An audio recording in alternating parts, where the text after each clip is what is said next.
પેલા બધી આવી આમ મેં એવી કથા કરી છે કે નીચે પાણીનો ગોળો હોય, નીચે પછી બધા જે બ્રાહ્મણો હોય ને એ ત્યાં પાણી પીવા આવે વ્યાસપીઠની હેઠે. અને બહુ વાંચી વાંચીને વક્તા થાકી જાય ત્યારે આમ ઈશારો કરે, એટલે એ બિચારા વક્તા પીવે.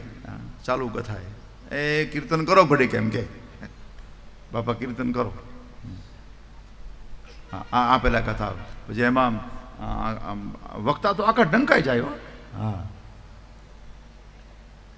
એમાં કેટલાય તોરણ બાંધે ને કેટલાય એમાં કેળનું આખું ઝાડ નાખે. એક દી તો વાંધો ના, પણ બીજે દિવસે કેળનું ઝાડ આમ એટલે પાન આમ ઢળે. હા, તો પછી આડું આવી જાય બધું. પછી પબ્લિકને શ્રોતાઓને ગોતવા પડે ક્યાં બેઠા છે, બધું આડું આવી જાય બધું. આવી કથા મેં કરેલી ઘણી, એક નહીં ઘણી. એટલે વાંસની વ્યાસપીઠ હતી, એમાં આ જગ્યાને મળી મંડપમાં, એટલે વાંસમાં બેઠો છે. અને એને કથા સાંભળી, વાંસમાં બેસીને કથા સાંભળી, અને એ પ્રેત મુક્તિ થઈ. આ દ્રષ્ટાંત એટલા માટે ભાગવતમાં આપ્યું કે વાંસમાં બેસીને આટલા નીચ કર્મ કરનારો, એના જેવા નીચ કર્મ આપણે ન કરી શકીએ. એને એટલા બધા નીચ કર્મો કરે. જો કર્મમાં કોઈ ગ્રેડ આવતા હોય ને તો એ ગ્રેડના નીચ કર્મ કરતો હતો, એ ગ્રેડનું પાપ. અને છતાં વાસમાં બેસીને કથા સાંભળી અને મુક્ત થઈ ગયો. આ મને તમને આશ્વાસન માટે ભગવાન વ્યાસે લખ્યું છે કે આટલો મોટો પાપી વાંસમાં બેસીને કથા સાંભળે અને જો તરી જતો હોય તો હું તમે ખુરશી ગાદી ઉપર બેસીને કથા સાંભળીએ તો પછી આપણે કેમ ન તરીએ? ગમે એટલા પાપ કર્યા હોય, આવો પાપમાંથી આ કથા મને તમને મુક્ત કરશે. હું પાપી છું, હું પાપી છું, એ વિચાર છોડી દો, ભાગવતની કથામાં આવી જાઓ.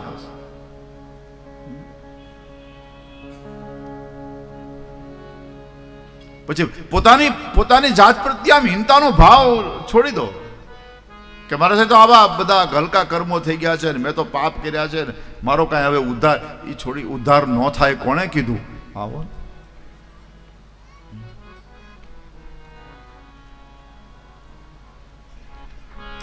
મેં પાપ કર્યા છે જેવા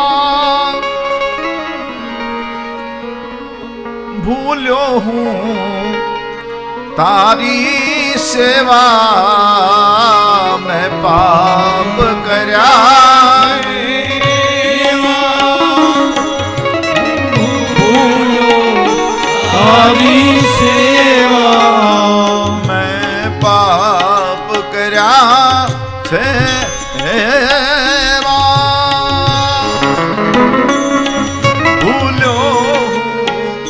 તારી સેવા. મેં છે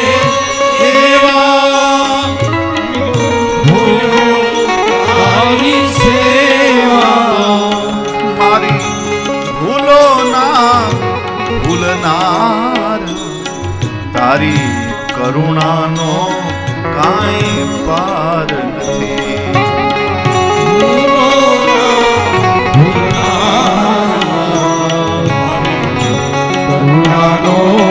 કોઈ પાર નથી.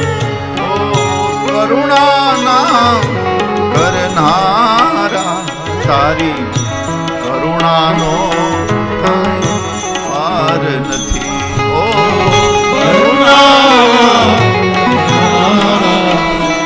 તારી કરુણાનો કોઈ પાર નથી.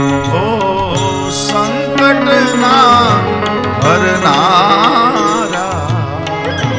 તારી કરુણાનો કાંઈ પાર નથી. સંકટના હરનારા,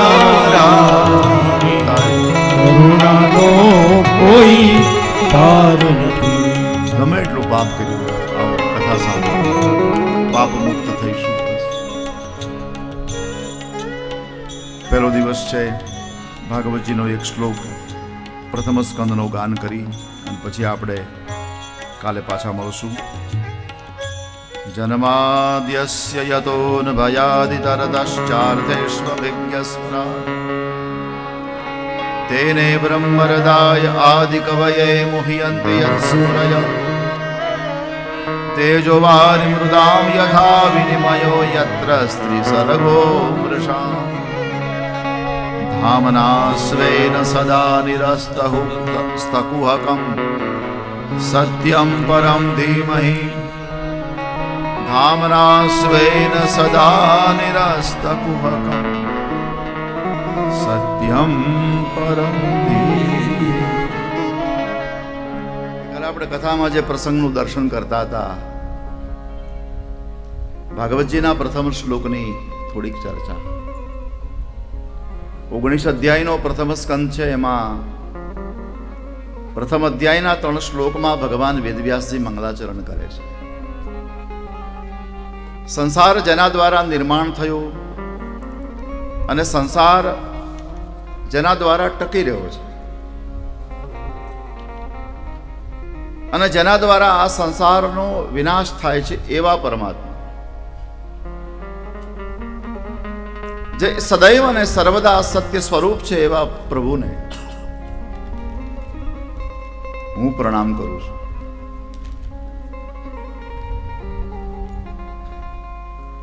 ધર્મ પ્રોજિત કૈત્ર વૌત્ર પરમો નિર્મત્સરાણામ સતામ વેદ્યમ વાસ્તવ મત્ર વસ્તુ શિવદમ તાપત્રયોન્મૂલનમ. શ્રીમદ ભાગવતે મહામુનિકૃતે કિંવા પરૈરીશ્વરઃ સદ્યો રદ્ય વરુદ્ય તેત્ર કૃતિભિ શુશ્રૂષુભિ તત્ક્ષણાત. બીજા શ્લોકમાં ભગવાન વ્યાસજી એમ લખે કે શ્રીમદ ભાગવત કલ્પવૃક્ષનું ફળ છે અને કલ્પતરુ કલ્પવૃક્ષની નીચે જે બેઠો છે એ સંસારમાં ક્યારેય દુઃખી નથી. જાસુ ભવન સુર તરુ તલ હોય. ભગવતી પાર્વતી રામાયણમાં એમ કહે છે કે ભગવાન શિવ જેનું મકાન કલ્પતરુની નીચે હોય એ આ સંસારના દુઃખ ભોગવે શું કામ? ભાગવતને કલ્પતરુ કહ્યું છે. ભાગવતમાં તો બિલકુલ સ્પષ્ટ લખ્યું છે, નિગમ કલ્પતરોર ગલિતમ ફલમ. અને કલ્પતરુનો એક નિયમ એ છે કે કલ્પતરુ નીચે બેઠેલો વ્યક્તિ ક્યારેય ભૂખ્યો રહેતો નથી, ક્યારેય દુઃખી થતો નથી. એમાં સંસારમાં જેણે ભાગવતના ઉપર ભરોસો રાખ્યો છે, પરમાત્માનું ચરણ કલ્પતરુ છે. ભગવાનના પર જેણે ભરોસો રાખ્યો, આ સંસારમાં ક્યારેય દુઃખી થયો નથી અને એ ભૂખ્યો રહ્યો નથી. ભગવદ્ ગીતામાં તો ભગવાન કૃષ્ણએ દસ્તાવેજ કર્યો છે. દસ્તાવેજ કરીને સહી કરી આપી છે કૃષ્ણએ. અને દસ્તાવેજમાં લખ્યું છે કે અનન્ય ભાવે કોઈ વ્યક્તિ મારો આશ્રય કરશે, એના ભજનની અને ભોજનની વ્યવસ્થા હું કરીશ. યોગક્ષેમમ વહામ્યહમ. યોગ એટલે ભજન અને ક્ષેમ એટલે ભોજન. પણ શરત એટલી મૂકી કે અનન્ય ભાવે મારું ભજન કરે. અનન્ય ભાવ, એક જ આશરો, એક જ આશ્રય, એક જ ભરોસો, એને અનન્ય. અન્ય નહીં, બીજો નહીં, અનન્ય. એટલે ભાગવત કલ્પતરુ છે અને એ ફળ પાછો અમૃત રસથી ભરેલું છે. ત્રીજું, માત્ર પૃથ્વી ઉપર જ મળે છે. બીજા કોઈ લોકમાં આ નથી. નીચે છે ને 7 પાતાળ છે, આપણે 8માં છીએ, ઉપર હજી 6 બાકી છે.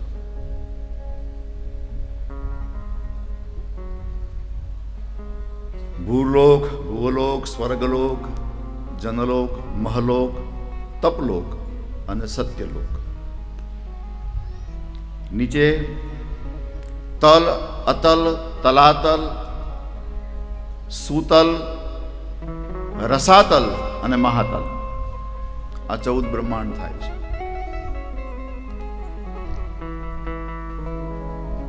હવે એમાં જો ભાગવતની કથા તમારે સાંભળવી હોય તો પૃથ્વી ઉપર આવવું પડે, બાકી ક્યાંય આ વ્યવસ્થા નથી. સ્વર્ગે સત્ય જ વૈકુંઠે, વૈકુંઠમાં સાક્ષાત ભગવાન રહે છે. હા, પણ ભગવાનની કથા નથી.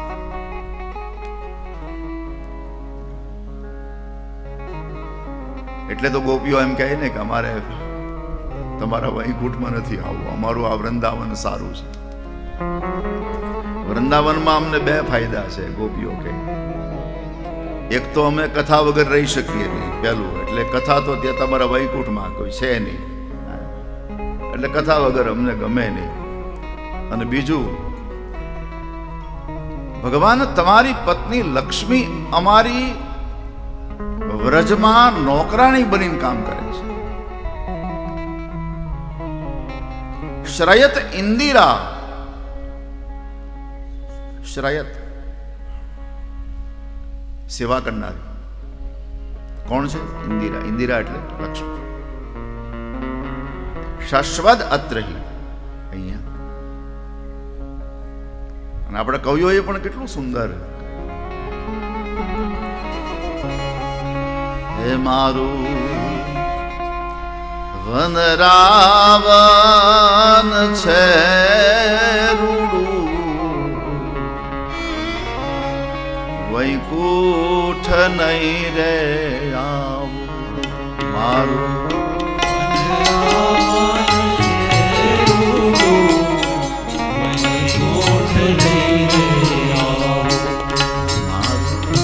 વનરાવન છે રૂડું, વૈકુંઠ નહીં રે આવું. મારું વનરાવન છે રૂડું, વૈકુંઠ નહીં રે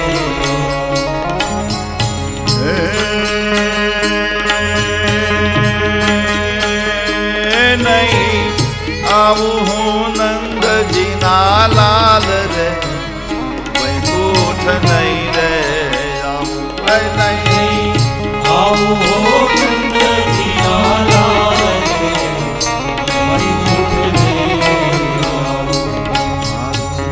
વનરાવન છે રૂડું, વૈકુંઠ નહીં રે આવું. મારું વનરાવન છે રૂડું, વૈકુંઠ નહીં રે.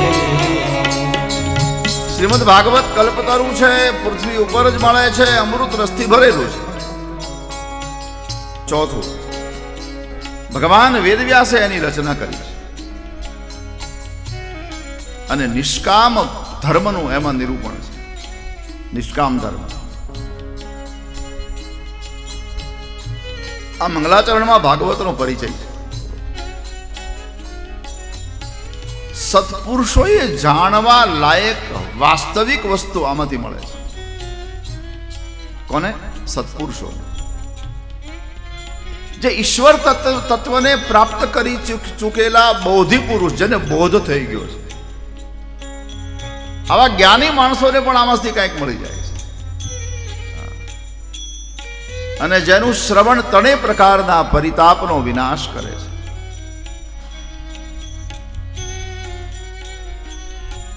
આટલું સામર્થ્ય શ્રીમદ ભાગવતમાં છે. તો ભાગવતમાં લખ્યું છે, કિંવા પરેરીશ્વર અન્યત્ર ભટકવાની જરૂર શું છે? અને એટલા માટે શુશ્રૂષો વૈ તત્ક્ષણાત. તત્ક્ષણ ખબર પડે ને કે અહીંયા ભાગવતની કથા તો તત્ક્ષણી મંડપમાં જતારો એવું વ્યાસજી લખે. તત ઈ જ ક્ષણે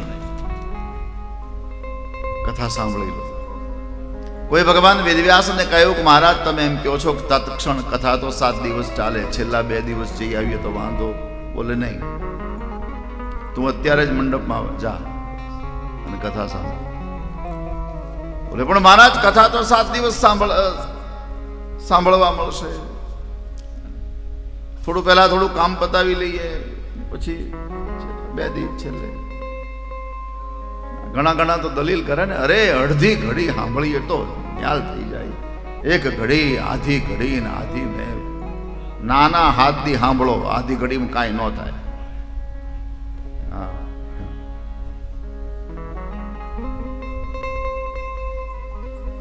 તત્ક્ષણ શુશ્રૂષુભી તત્ક્ષણ એ જ સમય. પછી ભગવાન વેદવ્યાસની સામે દલીલ કરીને કહ્યું કે મહારાજ આટલી બધી ઉતાવળ શું કામ કરાવો છો? બોલે ઉતાવળ એટલા માટે કરાવું છું, તારા આયુષ્યનો ભરોસો નથી. પછી કરીશ. શું ભરોસો?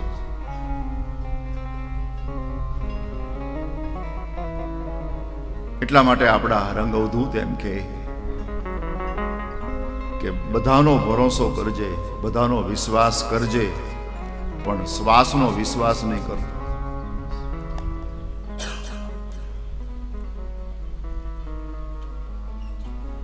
નીકળેલો પાછો આવે કે નક્કી નથી.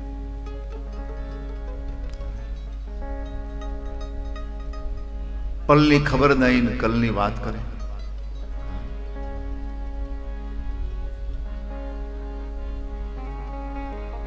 અને માણસે તુરંત આ કથાનું એક વખત શ્રવણ કરવું. અન્યાશ્રયની જરૂર નથી. ભાગવત પુરાણનું તિલક છે અને વૈષ્ણવોનું ધન છે.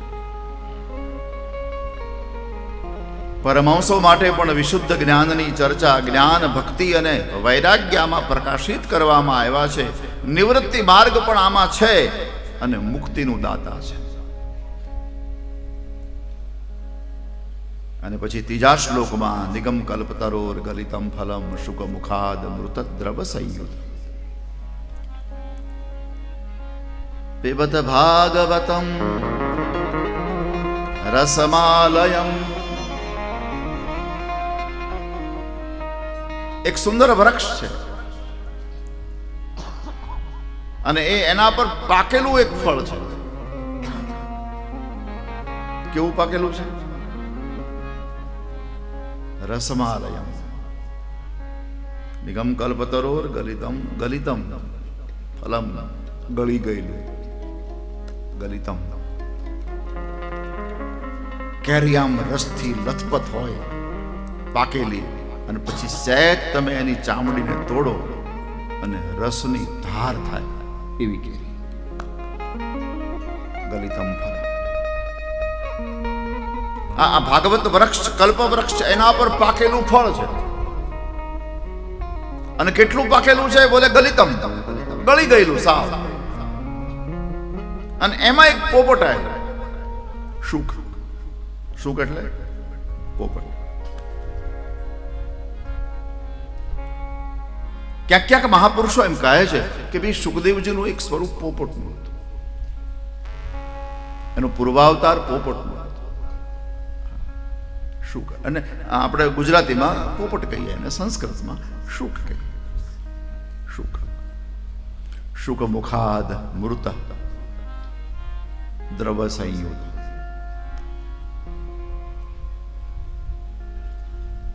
સુખદેવના મુખમાંથી જે વાણી નીકળીને એ દ્રવી થયેલા છે. દ્રવ્યા પોતે. અને ભારતનો એક સાધુ દ્રવી ગયો અને જગતને કેટલું આપી દીધું. હવે એ પોપટે ચાંચ મારી પેલી કેરીને, પેલા ફળને. હવે એ આખું રસમાલયમ ગળેલું ફળ હતું, જેવી ચાંચ મારી એટલે ધાર થઈ. અને બરાબર પરીક્ષિત નામનો એક જીવ એ વૃક્ષની નીચે બેઠો અને એ ધાર એનું કલ્યાણ કરી ગઈ. મુહુરહો રસિકા ભુવિ ભાવુકા. અને ચોથા શ્લોકથી કથાનો આરંભ કરે. નૈમિષે નિમિષા ક્ષેત્રે ઋષય શવનકાદય. નૈમિષારણ્યમાં આ સત્ર ભરાયું. બધા જ મહાત્માઓ, વિદ્વાનો, પંડિતો બધા આવ્યા છે. અને એ વખતે જ્યારે જ્યારે સત્ર ભરાતો, જ્યારે સમૂહ ભેગો થતો, ત્યારે સત્સંગ જ્યારે જ્યારે થાય ત્યારે સૂત પુરાણીને વ્યાસપીઠ આપવામાં આવતું. અને એટલા માટે આપણે ત્યાં લગભગ કથા સૂત પુરાણી કરે છે. બ્રાહ્મણ નહોતા, હા, કે સૂત જાતિના.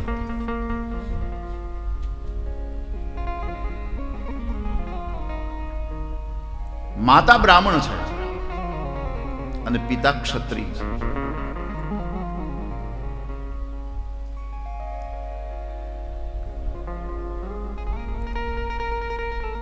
એને સૂત જાતિ કહેવાય.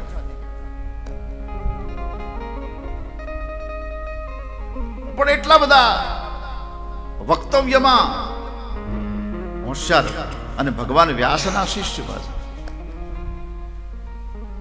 એટલે જ્યારે જ્યારે બધા મહાત્માઓ ભેગા થાય ત્યારે સૂત પુરાણીની વિનંતી કરે કે બાબા તમે કંઈક સંભળાવો ને. અને એટલા માટે સ્વર્ગના દેવતાઓને પણ આનંદ આપનારું સત્ર ભરીને મહાપુરુષો બેઠા.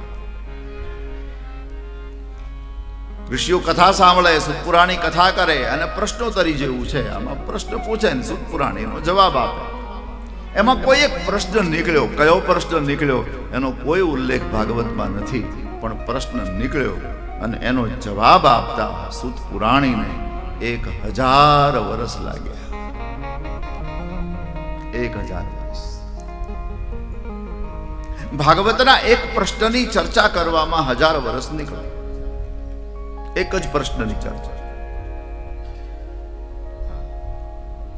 હવે જેને એક પ્રશ્નની ચર્ચા કરવામાં 1000 વર્ષ નીકળે, એ આખા ભાગવતની કથા કોઈ એમ કે હું અઠવાડિયામાં પૂરી કરી દઉં, સાહસ ન કરે. કથા ક્યારેય પૂરી થતી નથી. અને જે લોકો કથા પૂરી કરવા ગયા એ બધા પૂરા થઈ ગયા અને કથા એમ નામ ચાલે છે. કથા તે ભગવાનની ક્યારેય પૂરી થતી હશે? હજી એનો આદિ અંત મળ્યો નથી. ભલા માણસ,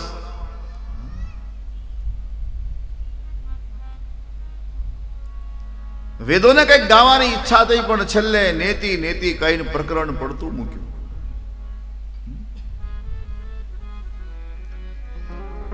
એટલે પરમાત્માના વિષયમાં તમે કેટલું, અને બીજું કે આપણે કેટલું જાણીએ ઈશ્વરના વિષય.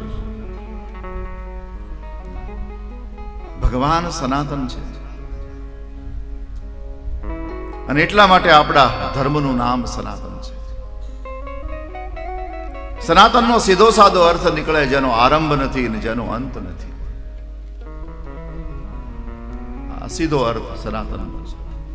શરૂઆતે નથી મળતી એની, અને એનો અંતે નથી મળતો.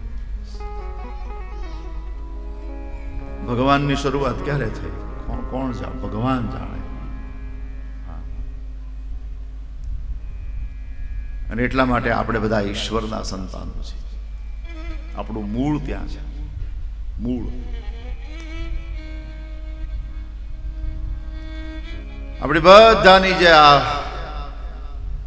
આ જે છે બધી આપણો બધાનો જન્મ, અથવા તો આપણે બધા, એટલા માટે આપણી માનવ જાત માટે એક શબ્દ વપરાયો શાસ્ત્રમાં, અમૃતસ્ય પુત્ર. એ જીવ, તું અમૃતનું સંતાન છે.